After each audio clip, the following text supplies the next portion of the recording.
Today we are going to make a rakhi. I am taking molding clay to make rakhi.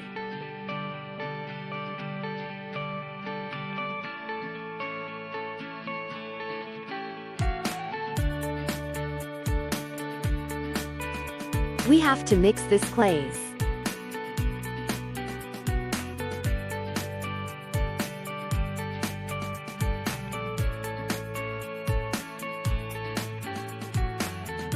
Make one circle.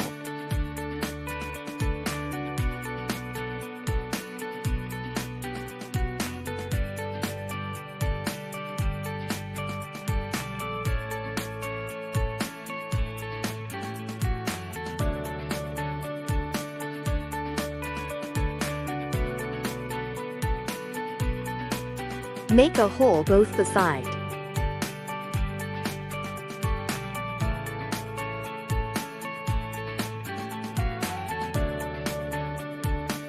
I am using permanent marker to make a drawing. Now color it.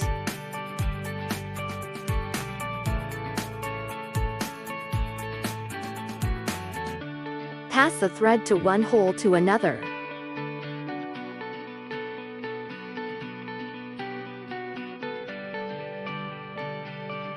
Now it is ready.